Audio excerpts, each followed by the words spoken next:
It will be recalled that in June, Kenyan youth, Gen Zs, and millennials set aside their laptops and armchairs to occupy our republic's cities, towns, and streets in unprecedented numbers. They armed themselves with phones, water bottles, and our republic's flag to oppose the William Ruto's regime's arrogance and intransigence, typified by the unfavorable, invasive, and irredeemable Finance Bill 2024. How did this so-called Kenya Kwanza government respond to their cries? They clobbered our Gen Zs and millennials with open abandon.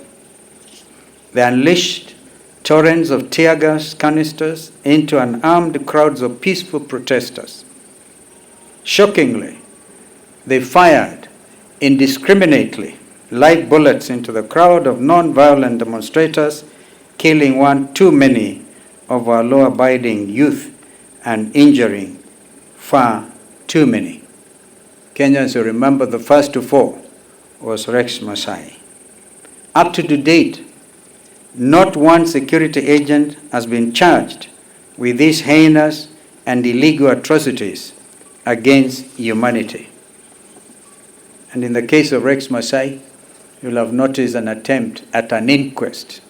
An inquest is not a criminal proceeding. It is just an inquest, a way of trying to make it easy for the culprits to escape.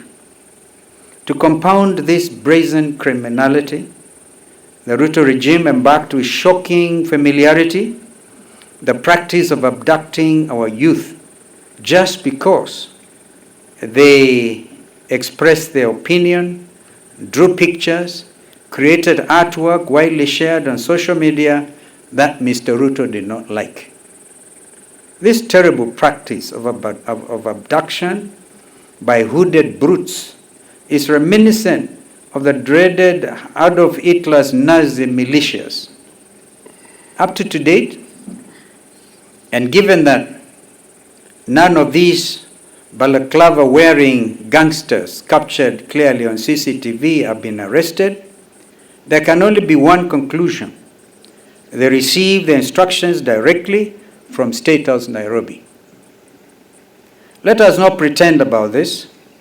What is clear, no matter the type of whitewashing, chest-thumping, and sugarcoating Mr. Ruto's misguided social media gang attempts to do by sponsoring all manner of hashtags, is that Mr. William Ruto is the chief commander of the abduction squad.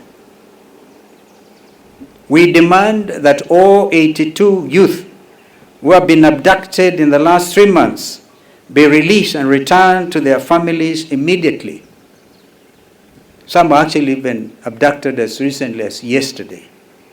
We also demand that all 29 missing youth whose whereabouts are unaccounted for be accounted for forthwith.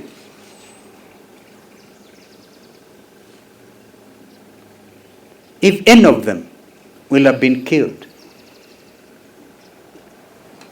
the blame will be squarely on Kenya Kwanza regime.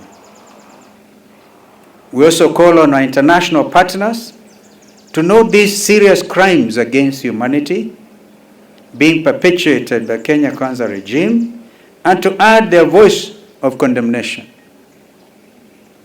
Fellow Kenyans, it is preposterous that thousands of Kenyans are today unrepresented in Parliament and at the county assemblies because of an individual's vested interest in the 2027 elections, which he wishes to manipulate through a user-friendly Independent Electoral Boundaries Commission, IEBC.